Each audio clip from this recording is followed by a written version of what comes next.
We're really excited to have you all here. The United Way of Tarrant County. Does anybody raise your hand if you know what the United Way of Tarrant County does? Okay, about half. So we have the head honcho here, Leah King. I work in the city manager's office, and I've also served on the United Way board for the past 4 years. And let me tell you, it is one of the best run, most important organizations we have right here in Tarrant County. Also one of the top leaders, I'd say a world-class leader right here in our own backyard, Leah King. And United Way they have over 100 different companies that all participate in raising money. And that money is collected by the United Way, and they have their finger on really the pulse of the community, on what the community needs. So United Way takes those funds and they re-grant them out to over 1,000 different organizations in Tarrant County. And they've been with us since the 1922. So if you do the quick math, they're 101 years old this year. So we are so excited. I'm just going to introduce Leah King. She is one of the most influential leaders I know. She doesn't come to every organization. There's 100, right, that raise money, but she said the city of Fort Worth is at the top of her list. So I figured you could hear from the woman behind the magic. And please put your hands together and welcome the president and CEO of United Way, Leah King.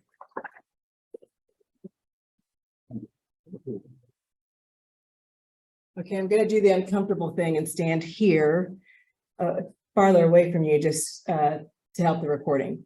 But just thank you for being here, and thank you for raising your hand or being voluntold to be the one who is the captain of your department for United Way. I'm going to do a couple of things. Number one, I'm going to tell you a little bit about us so that you're clear on what you're doing this for. And then I also want to be sure that I give you some information on how we do it, why we do it, and the importance of the role that you play. So first, about United Way, as Carla mentioned, 101 years old, we are in the process of celebrating our centennial. We'll do that for the next probably year and a half. And the importance of that is, if you think about back in 1922, the organization was founded by a number of community leaders that came together and said, let's pool our funds. They can go further in supporting the needs of the community. And so there were war bonds back then. There was flour distributed for food. And if you fast forward to today, it's not much different in terms of some of the needs with food insecurity and the number of people that are in need of help. So with United Way, I want you to think about us in terms of eyes.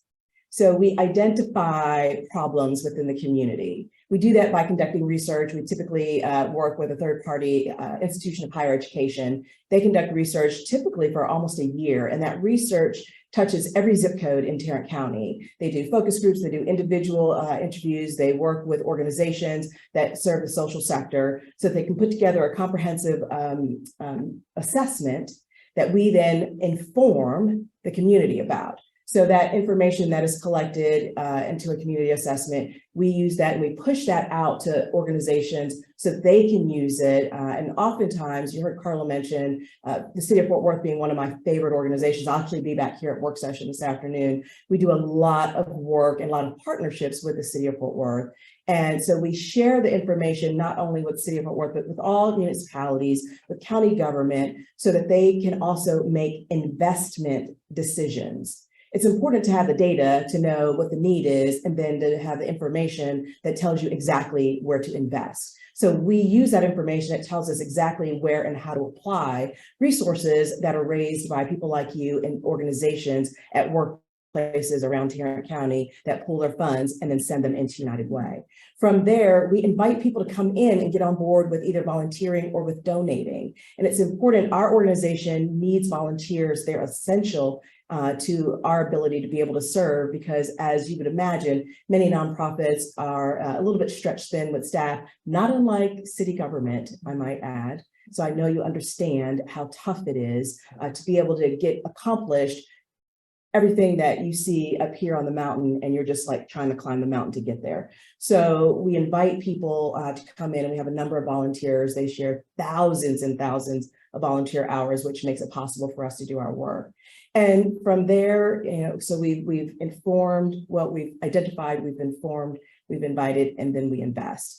And so, as I mentioned, those dollars are invested specifically where the community needs them. So those are our eyes. That tells you a little bit about what we do, right? Very high level. Let's pull it down a little bit and tell you specifically what we do. When those resources are collected, yes, some of them are redirected back out into the community based on the data. So the data that we have tells us that the most pressing needs are lack of access to affordable housing, lack of access to transportation, all of the things that you work on.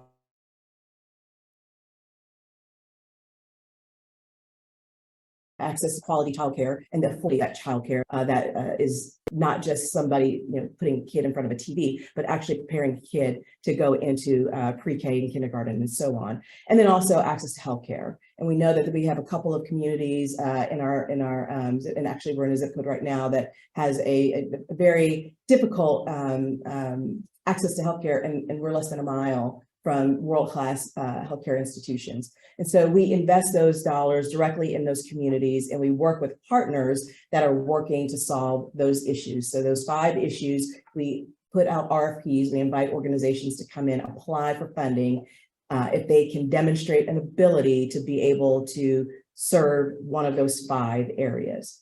But that's not all we do. We are one of only 2 United Ways in the country, and by the way, there are 1,100 that have an area agency on aging that's part of our United Way. That is critical because that means we're serving people who are 60 years of age and older. And the goal is to keep people living safely in their homes for as long as possible. We know that a number of people as they age may experience some form of dementia, some may get Alzheimer's, but if we can make their home safe for them to stay in, it extends life expectancy and gives them a quality of life and dignity to be in their own homes. So the types of things that we do there is we do benefits counseling. We help people understand how to navigate their their insurance, complicated like mortgage, but navigate their insurance. We help people with some minor home modifications, grab bars, ramps, things like that, things that help make it safe to people stay in their homes. And then we just call and check on people. The goal is to make sure that there aren't significant cognitive changes. And if there are, then we can report those if we feel that it's unsafe for them to be living on their own anymore. The other thing is we do is provide caregiver support. We know that many of us experience an aging parent and we want to be there, but it's exhausting. And we need to be sure that we have the ability to get some respite care for those caregivers. And so we do that as well. The last thing that we do with is we have an ombudsman program, and our ombudsmen are responsible for going into all of the Medicaid long-term care facilities. And we are the intermediary between the administration and the patients. And if there's an issue that's happening with any of the patients, we are there to resolve it with the management. And if we're unable to resolve it in a way that the state, because the state regulates all of that, expects, then we have the obligation to report that organization to the state and help them work through to get some of those things corrected. The other thing that we do, and you guys are a great partner with us, is the Volunteer Income Tax Assistance Program. And that is around, I think this year we have maybe 10 to 13 locations across the county. And many of those are managed directly from Neighborhood Services Department right here at the city of Fort Worth. That program is one of the best returns on investment that exists, in my opinion. We service households that earn $60,000 and less, and we do free tax preparation. And we make sure that they get all of the deductions that they qualify for. The average return is $1,500 to $2,500. Over the last 10 years, we've brought more than $100 million in tax refunds back to Tarrant County. That's significant because a lot of that money is invested back into things that they need to purchase. So there's sales tax benefit, which benefits all of us. So we want to go from, we're doing about 8% of the eligible households. We want to grow that so that instead of on a yearly basis, we bring it back about $10 to $15 million. We should be bringing back $30, $40, $50 million to our residents and not having that money stay in DC. It's our money and we should get that back here. So that's another program that we do, and it's core to us. Another one that we have people that work directly for our organization is with our military and veterans program, Mission United. We run that out of our Arlington office. We have people that are there as intake specialists. And when people call or access us through an app to tell us what their needs are, we dig a little deeper, find out exactly what their needs are, because generally they call in for one thing, but there's about 4 or 5 things.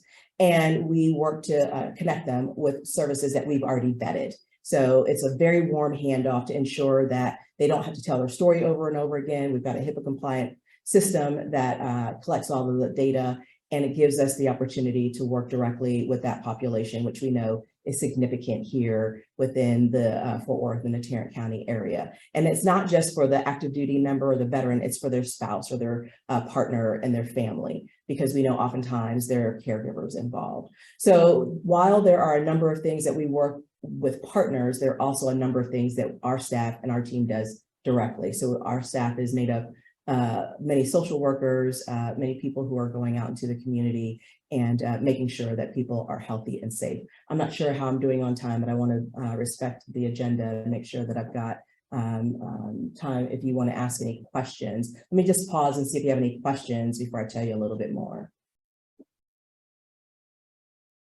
Perfect. Okay. So if you think of questions later and you just didn't want to say it out loud, you can get them to Carlo. He's a very active board member, as you are not surprised to hear, and he'll get that information to me. The importance for you. So this is another job on top of the job that you're already doing, right? So first, it's just a big thank you, because we recognize that this is something that could be a burden, but I hope that you see it as an opportunity to help support our community. We know that without people like you helping to organize a department, it makes it very difficult to get factual information about our organization out. There are so many, let me say, there are myths out there. And I want to be sure that you either know it directly or know how to access actual information. So everything that you need, you're going to have through websites, and then you can also gather it through our website. UnitedWayTarrant.org is our website, and it has a plethora about the programs that we do. And we want to make the process for you as seamless as possible. And so the tools that are provided to help you communicate with your respective departments should be available to you. They should be easy for you to access. If for any reason they're not, Dana, Carlo, myself, you can reach out to any of us. But we want to be sure that you understand why we're asking you to do this and what the benefit is ultimately to the community for your involvement. And so, again, I just want to say thank you for whether you are volunteering or whether you have just been assigned this as a role within the department, because again, I know that it is extra work for you. But we know that the grand scheme of things, it benefits our community as a whole. And I think all of you, by virtue of even working for the city, understands that better than many of the places that I get to visit. So I will just say thank you for allowing me to be here this morning. Thank you for inviting me. I'll pause again, see if there are any questions before I, yes, please. Question on, and I may be jumping ahead here. If we choose to donate to the community fund and one designation, how are those funds split? And how much goes to the United Way and how much would go to our designated partner? So two things. If you designate to a partner specifically, let's say it's Boys and Girls Club, 100% of what you designate goes to the Boys and Girls Club or any direct designation. If you designate to the community fund, about 80% goes back out, and then the 20% helps to make sure that we've got the people, the professionals on the team to be able to do the work. The work that we're doing is what I described: running the Mission United, running VITA, running AAA. We are also running a couple of new initiatives, one on maternal health and infant mortality, another one on youth gun violence and gun safety. So that's how those dollars are split.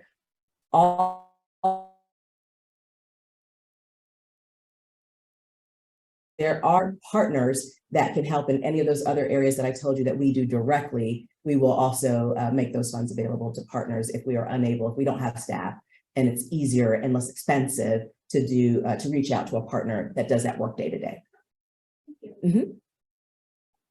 Yeah, I've got a quick question. Yeah. Just to underscore the importance of what you do, maybe if you can answer in 60 seconds, what would our community, what would our city, what would our county look like without a United Way? Yeah, strong United Way is really critical. And I'll just take you back to the pandemic. We are large enough to be able to get big things done, but small enough to be nimble and react and respond quickly. During COVID, we did all of our regular work. Plus, we distributed 2 million pieces of PPE free of charge to nonprofits, to faith-based organizations. We also became a supplemental food supplier. So we work closely with other nonprofits, and we didn't want to, we weren't going to do what the food bank is doing because they do amazing work. But we reached out to the school districts and found out that there were a number of apartment complexes where children they didn't have access to transportation to get to the lines where the schools had set up for food. So we worked to get family style meals together. We distributed 145,000 meals, family style, directly to homes. And we did that with like 10 people on our staff, and then a number of volunteers that actually prepared the food. I want to say 800 volunteers over the course of that time period. But our team was the ones out there delivering the food. So without a strong United Way, there's lack of coordination among organizations that work in the social sector, lack of communication. There's a risk for duplication. And so we are here to make sure that the data is the data and everybody is using and working off of the same data, and that we are complementing each other rather than overlapping each other. That is critical and essential. And that's why a lot of times when large issues happen, the United Way is called in, because we can bring together literally dozens and dozens of organizations like that, whether they be a nonprofit, whether they be government or whatever, so that we can get information shared quickly. That is the importance of a strong United Way. Any other questions? Yes. Me again. Yeah, please. Are there non-financial ways that we can support that can be included in the campaign? And what are the specific needs, and how can we like organize it? So the non-financial ways the biggest one, and our volunteer coordinator would be here and make a big plug. We have volunteer opportunities that really run the gamut. Sometimes it's an individual person for an hour. Sometimes it's a need of a team. The VITA program is an example. We are obligated from the IRS, with our partnership with the IRS, to have a majority of volunteers running that program. So it's everything from greeters to people that we train to be tax preparers. And so if you imagine, that could be a long-term, it's during tax season, but there are hours. And if you say, I can only do 3 hours a day over in Northeast Tarrant, no problem, we'll be able to accommodate that. So the volunteer aspect is something that is huge. And it's something that you guys can utilize. So if you want to do a team volunteering opportunity, you can reach out to our staff and we organize it. We know exactly what the nonprofits need and how many people it will take, how long it will take, and that kind of thing. Thank you. Any other questions? Perfect. Thanks again for you guys doing this, and thanks for having me this morning.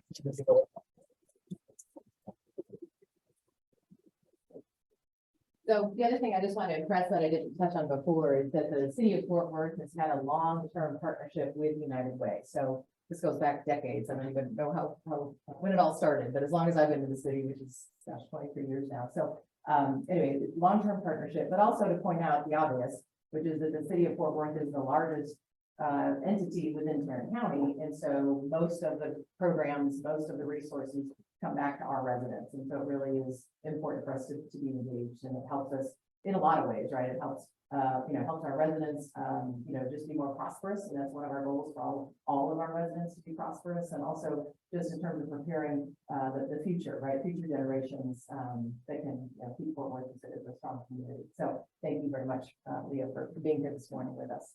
So at this time, I'd like to turn it over to Monique to get into some of the details for you about what you need to know for orientation. Before I do that, real quickly, just a show of hands, how many folks have been there, done that, and have done this coordination or representation for your department for United Way? So if you raise your hand, so keep your hands up high, because everybody else in the room needs to know who y'all are, so they can come to, bug you and pick your brains for ideas and tactics and strategies for the campaign. So thank you very much. All right, Monique. All right. Good morning, everyone. It's great to see all these familiar faces and new faces. Very exciting. So I was going through my years of service of being voluntold, and I've been doing United Way and other fundraising for about 15 years. And for the past 10 years, the fun stuff, the paperwork, which we're going to go over. So, April 1st, that is the start date. No fooling.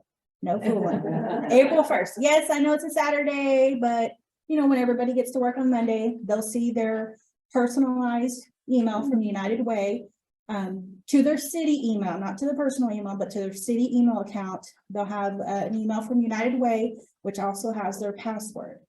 The campaign will end on Sunday, April the 30th. Yes, on the weekend, but we're doing April 1st to April 30th. Other important dates.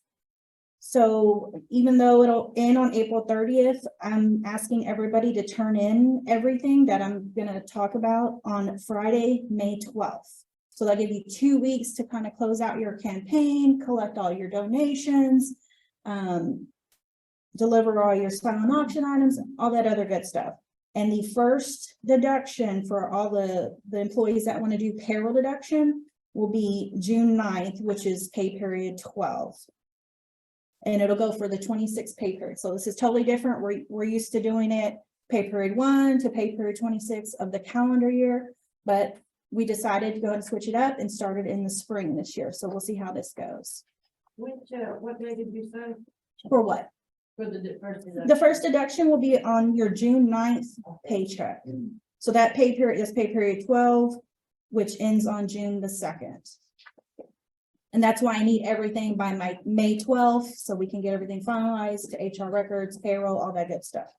So in front of you should have a packet. For those on the side, I'll have extra and also email out to everybody that didn't get one or isn't here today. So on the first part of the packet, we have the actual campaign form. I've tried to get rid of this paper form for a while, but we still have it. That's okay. We'll make it work. So if people don't want to donate online or do payroll deductions that way, they can use the paper form. And even if they don't want to do a deduction, at the very bottom, they can put, I do not wish to participate.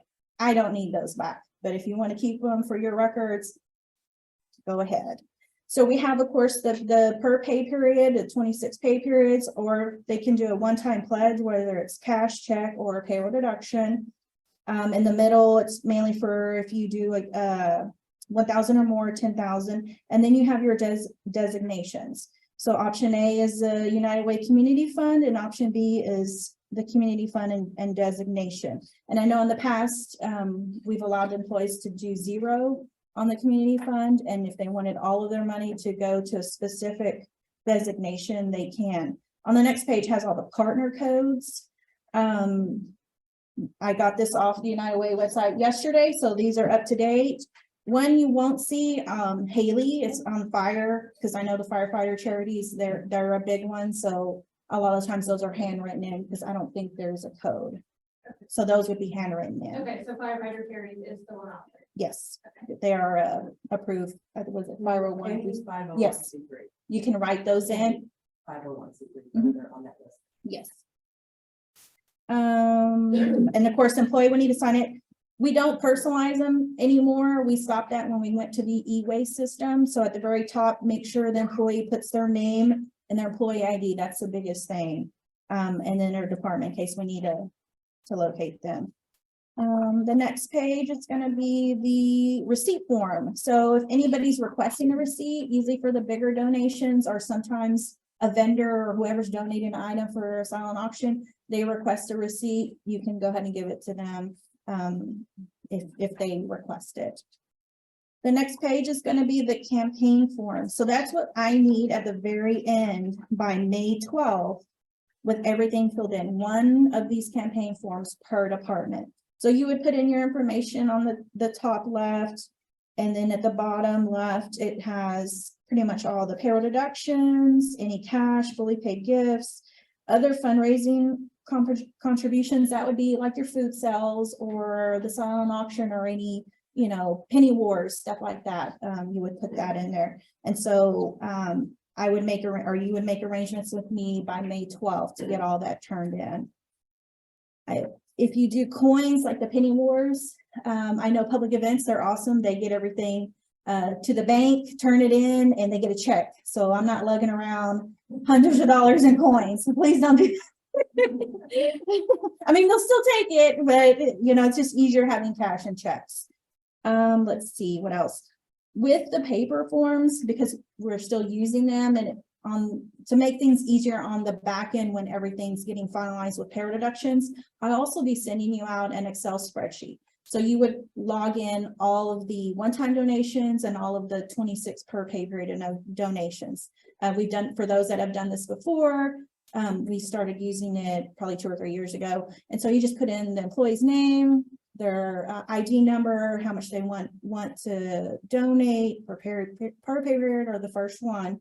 I'm going to add the agency codes because in the past I've had to scan all the payroll deduction forms and then send them to Erin at United Way, and she has to manually upload all those agency codes instead of it being in the e-way system. So trying to make things easier on her.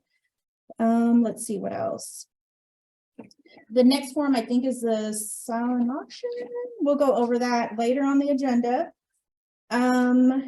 You also have with you the e-way instructions. So those are new instructions for this year. They're a little different from last year. So once employees get those personalized emails, that's pretty much what they're going to see step by step. It'll be a personalized message from, I'm thinking, usually it's the mayor. On the landing page, each coordinator will have access to just your department. So you can kind of keep track of how much has been donated, who hasn't. Of course, for those who haven't donated, they'll get reminder emails throughout the campaign. We have that set up. So I'm not sure how many yet, but they'll get reminder emails. Let's see. And if you ever have any questions, you can reach out to me. I have a contact, Erin at United Way, and she's awesome. If we ever have someone that has trouble logging in, if you have any new employees that start after this April 1st, because of course we're going to have to send United Way the active list before that date. So of course people are going to have NEOP every 2 weeks. So if there's any new employees you want to include, or they can always do a paper form if they don't want to do it electronically. Let's see. And then the next page, of course, is a donation history for each department.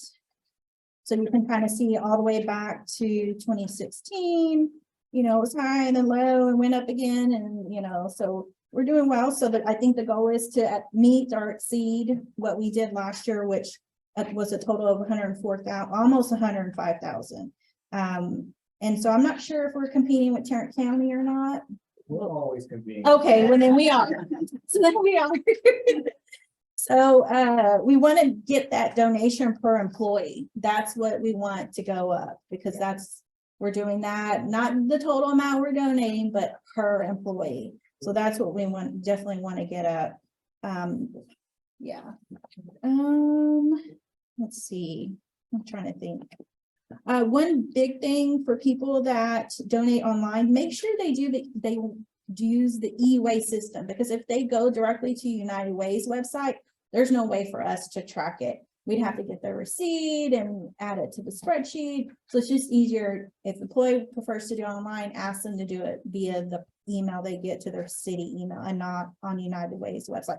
And also use the actual payroll deduction form and not United Way's donation form, because this is the official one that we use and we keep it on record. Let's see. Do we have any questions? Yes, ma'am. This happens every year. People lose their email. Will there be a way to reset that? Yes, I will bug Erin. I've done it many times, sometimes every day or more than once a day, and she can resend it. Yes, yes. And then last year we did it, or eventually we got the hang of it. Whenever someone did not want to donate, Mhm. then they fill out one of the forms and submit it, do not donate, so they would not continue to get that reminder, you know? So they would have to do that on the e-way system. Even though they're putting it on the form, they're still going to get the reminder emails, because on the e-way system, that's going to trigger those Okay. reminder emails. Yeah, unfortunately. So push the e-way system. Any other questions? Yes, sir. The paper donation form, you still need a wet signature on it too, right? I would prefer it, but if we're coming close to the end of the deadline, scan it to me and then eventually we will need unless it's Adobe Sign, Yeah. that'll work. Adobe Yes. Sign is good. That'll work too. Yeah. Any other questions? Nope. All right. Oh, yes. Just making sure, like, I like to inform myself, like, hey, on Tuesday, you're gonna get your email. Don't Uh-huh. delete it, so we will know Oh, yes, April Okay. 1st. that they will get it on April Are they first. getting it on the weekend or are they gonna get it? I believe April 1st, but we can probably change that. No, So that's when they fine. come, Yeah. when they get to work on Monday. Yeah, Okay. and I also keep in contact with IT to make sure nothing gets blocked. Yeah, because we've had that happen before. We'll make sure that employees know it's not fish. I mean, we'll have plenty of roundup articles. Hey, this is coming up. The coordinators, y'all share the same information. All of this will be electronic. So if y'all, if they have questions on how the e-way system works, you can forward them that PowerPoint. Yep. Anything else? No. Thank you. So I'll introduce myself now. I'm Drew Goodman. I'm in Development Services, and I'm also the current president of Young Professionals. So for y'all that may not know, Young Professionals is a employee-ran organization for anybody 40 and under. So we're going to be working during the Unite Way campaign on communications, trying to get, our members involved and hopefully contributing to their individual departments. So to start off, like Monique said, we're going to be starting everything on April 1st, but we're going to have an official employee kickoff on Thursday, April 6th. So what we're planning for this is to have multiple tables underneath the breezeway during lunch. At City Hall. At City Hall, yes, thank you. And hopefully, we can have as many departments as possible, all the departments, hopefully, participate as kind of a big kickoff and welcome to the United Way season. We'll definitely need some volunteers to help with the setup and tables. We're also thinking of running the event during lunch, but we're wanting to have maybe 30 minutes before, 30 minutes after. We'd love recommendations based on, certain employees don't take their lunch exactly at noon to 1. So if you think 11:30 to 1 would work better, or noon to 1:30, we'd love some feedback on that. It doesn't have to all be food. If you have something else that you want to present there, that's great. So we don't have 4 chilies, even though a chili cook-off may actually work in everyone's favor. So yeah, I mean, we'll have more information coming out as we get closer to the event and have everything set up. But that's what we're kind of thinking for our first kickoff. Any thoughts on the timing for those who might work downtown or come downtown? Any thoughts on start and finish times based on what you know from your business practices? What works best? Is there any preference? I like starting at 11:30.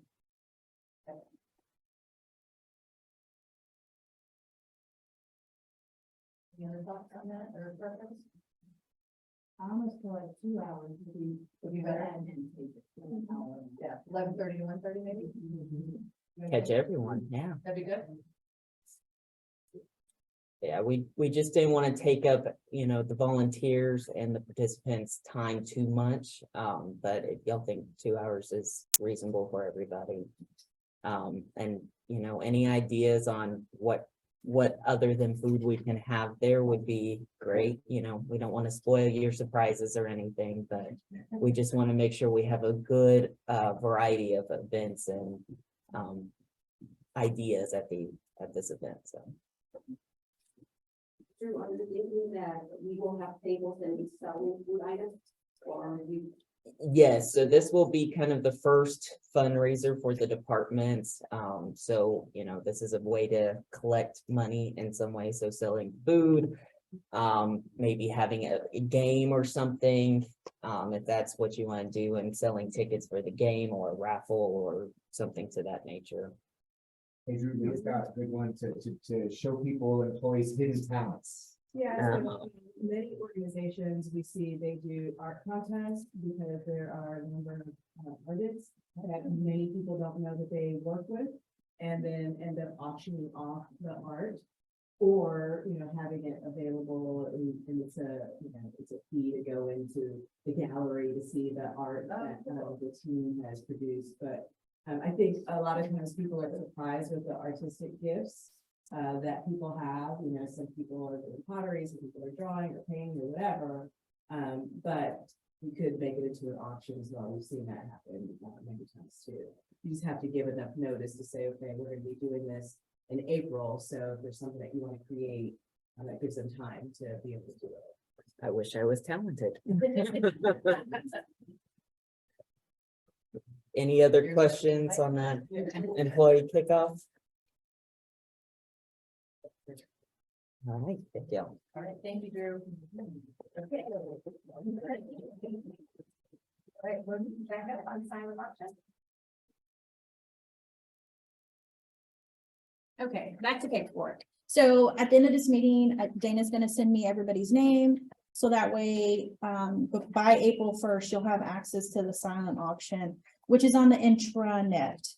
It's kind of hidden, but it's there. I meant to put a screenshot of where you find it, but I want to say it's on the left-hand side when you're on the intranet, maybe towards the bottom, Allison. That's always been, a great way for departments to request donations from their vendors or from various businesses within the city. And it's very simple to add items. You put a short title, the donor, just put your department, and then a short description, the monetary information, and then of course a picture. Pictures are very helpful. Now, you'll see that on page 3 of the instructions in red, the file has to be a certain size. And I know some people have struggled with that. So there's a way to edit it to make sure it's that size, because it's always helpful to have a picture and a good description. That's helpful too. History wise, looking at the past 3 years, the most popular items are going to be hotels, TPW, street signs. That was very popular one year. Lunch with either like the city manager or your director. That's always popular. I know public events has done like tickets to Texas Motor Speedway, Dickies Arena. We've also had electronics and tools on the police and fire side. I know they have a lot of personalized items that they have someone internally that they make and put up for auction. Of course, restaurant gift cards, everybody likes to eat. One of the big ones, which I think it was probably 3 years ago, was police did a helicopter ride. That was a big bidding war for that one. And then fire did a ride to school on a fire truck. That one was very popular. Hint, Haley. Yes. That means only kids going to school could apply to us from work. If you're gonna pay for it, you can, I'm sure they can take you. Good calling. Yes. Okay, perfect. So if you just scroll down. Oh, maybe not. Maybe it's on the left side. It's right, so it's above forms, I saw it, online auctions. It's 4th from the bottom in that big list. Oh, there it is. Yeah, at the right there. Yeah. So on April 1st, it'll go live, but I believe, Allison, correct, we can give people access before that, so that way on April 1st, people will see it, because right now nobody can see anything. Yeah. But if you start gathering items now and put them off to the side, and once we get y'all access, you can start uploading, but people won't see anything until April 1st. Well, on Monday, when they get to work, unless they work the weekend and are looking. What are there? Billy Bob's tickets, those are important. Of course, any sports tickets, Rangers, Mavs, Stars, sorry, Cowboys, no tickets there. Or even merchandise, people love stuff like that. The one thing that does make me nervous, which people have done in the past, is alcohol and wine, just because you cannot have it on city property. And me being HR, it makes me very nervous. So, but if you have a gift basket or someone donates something, try to do it off city property when you're exchanging, because you are the coordinator, you are responsible for getting that item to the winner. So when the campaign does end and the silent auction, so I know I talked to Dana about it ending April 30th, of course, that's on the weekend. So the last work day would be Friday, April the 28th, where it would end at 5 o'clock on the dot. So there's usually people still bidding at 4:59. And I want to say last year we had some issues on the NASCAR tickets, and someone thought they were the highest bidder, and unfortunately everything is tracked from each bid. I mean, it's time stamped and everything. So once everything ends on Friday, the 28th at 5 p.m., I'll get the winning spreadsheet of all the winners, send it all to the coordinator. So you'll see who won which item and for what price. So you will contact that person and get everything, deliver the item, get the money. They can, pay by check, by cash. I think it's usually just check or cash. And that way I can get all that. That would be included in your campaign report that has to be turned in by May 12th. Any questions? And I'm also here to help if you need help uploading pictures and stuff like that. Yes, ma'am. I have a question. I know that some of the suggestions, we had were internal challenges, like our internal auctions Mhm. for the department, because I know at least in the past that if it was on the silent auction page, it was a bucket of funds that was raised from Tarrant County, and the departments didn't get credit if they went out and got gift certificates or donations from vendors. So if we have a silent auction, is there a way to set it up for like just CMO? That way credit is given. Because It's in the included past in year- your campaign report form. The coordinator would turn it in. It's in that other fundraising Okay, that you would include silent auction, food sales, anything else you do during the campaign that is not payroll deduction or paper form. Yeah. You get credit for that. Yeah. You cannot get credit for that. Yeah. thank you. Yeah. All that gets turned in with everything by May 12th. May 12th. Any other questions? Okay.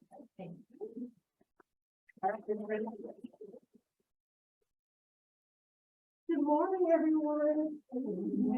Y'all can do better than that. Good morning, everyone. All right. I am Brenda Murphy, and I am so honored to be a part of United Way. In 21, I was volunteered by Dana to be a part of it, and I tell you what, and I say it that way, but I also say it from my heart because I love doing this. And one of the things I love, anything that brings us together as United, I'm for it. So with that, I am asked to do the Spring Bazaar again this year. We did it in 21, and there are people who said, I don't know if you'll get 1 or 2 vendors. Guess what? We got 25. And so of those 25 vendors, everyone did really well in what they sold. So I love to get to know people outside of the scope of what you normally do. And so I like to know what you do. Like I'm an author, for instance, and I have published 8 books. And so people didn't know that about me. So just talking to them about my heart and what I like to do. There are people who made arts and crafts, or people who did jewelry, or people who did whatever they do. So we're asking you to bring your incredible talent to the table this year, if you choose to. We will give tables are free, but we only ask for 10% of your funds that you raise to be donated to the United Way. All of that goes to the United Way. It's a fun activity. It gives us an opportunity to get to know you. As I look around the room, I can see talents all over the place. So we want you to feel excited about. If you knit socks, bring that. If you do, I don't know, whatever your talent skills are, feel free to bring them and we'll have them displayed. We'll set the tables up for you. Make sure that you're successful in what you're doing. We're here to support you as well as be united in helping the United Way. So again, my name is Brenda Murphy. I look so forward to this. And I just want to share another thing. Last year, year before last, we did a couple of games. And how many watch Family Feud? I love that game. So let me tell you something, guys. Everybody was so cordial and nice and kind. That music started playing, and both those teams went in their corner, and it was on and popping. Nobody was calling of anybody. So it was so nice to see. We had food there, we had fun there. So that's one of the things I want to bring back this year. Take the gloves off and let's go for it. But the biggest piece is that we raised money for United Way. Thank you so much. Hi, this is Allison, event calendar. Hey, guys, so so we have the bazaar, obviously, which is a big, great event that's gonna do great. We know that. But then we also have department events. So like the ice cream bar, nacho bar is another big one. And I used to in the past advertise all of those in Roundup, like via Roundup stories. And we decided to do something a little different this year and take advantage of our technology. And so I know a lot of you are probably familiar with Open Cities. Maybe some of you even do, edits for your department. So what we're going to do this year is have the ability to add your events to a calendar in Open Cities that will show on the Roundup page. And Carlo is pulling up, this is an example of what an event, this is an event page on Open Cities. So this is what your event would look like. It would be the name of your event, description, location, date, and time. And so it's not set up yet, but on the main Roundup page, we're going to have a link. It's going to be big and bold at the top, United Way events calendar. Employees can click on that and see a full listing of all the events. There's also a calendar option where they can click in the calendar and see on a specific day what events are planned. And then I will put from time to time just reminders in Roundup. So I do Roundup, in case you didn't know. Just to keep an eye on the calendar, look at what's coming up this week. And then every department will just be able to place their events there. And what that does is there are a lot of big departments that do a lot of big splashy things, but then we have smaller departments that also do events that may not have, that may not promote them as heavily. So this way, everybody's kind of competing at the same level, but the only catch is in order to promote your event, you have to put it in Open Cities. And so, and Karen, our webmaster, is here and she can answer any questions afterward if you have them. But essentially, we can give you access to Open Cities and give you a very simple how to go in and add an event. Or every department has editors that know how to work in Open Cities. So if you want to work out a deal with them and just submit your information to them and they enter it, that is totally cool. And then all of the events, they go through a workflow, so then it will come to me and Karen just to, check and make sure everything looks good. Sometimes you accidentally put PM instead of AM, so we'll just double check and then we publish them. And that's all you guys have to do. So super simple. If you have any questions now, feel free to ask me. If I can't answer, which is highly likely, I'll bump it over to Karen. Otherwise, Karen has office hours every Monday and Friday afternoons that you can always pop in and get one-on-one help. So, but it's super easy, promise. So. When do you think the calendar will be ready? Do you have a time frame or a guesstimate? The calendar is ready now. It just So needs to be populated. we just have to populate it with information and then we'll put the link on the Roundup page, but it's ready to go. Okay. Yeah. You're So- gonna also be able to attach documents. Like if you have a lot of you guys make flyers, so you can attach your flyers on there. So it's actually even better than the Roundup store because it'll show that map on the page. So, the actual coordinates on how to get to your event. So, we just want to make it as super simple and then just allow every department to be able to promote their event, in the same way. So. Anyway. I don't have a question, but this calendar is also very helpful, so we're not having to do nacho sales on the same day at City Hall. So you Right. can pull that when you're planning events to look at Yeah. the calendar, make sure. Good point. If there is something else, whether it's a breakfast or lunch, that we're not giving too much, yes, it's a competition, but we don't wanna, we wanna make sure everyone's there and. But I'm okay with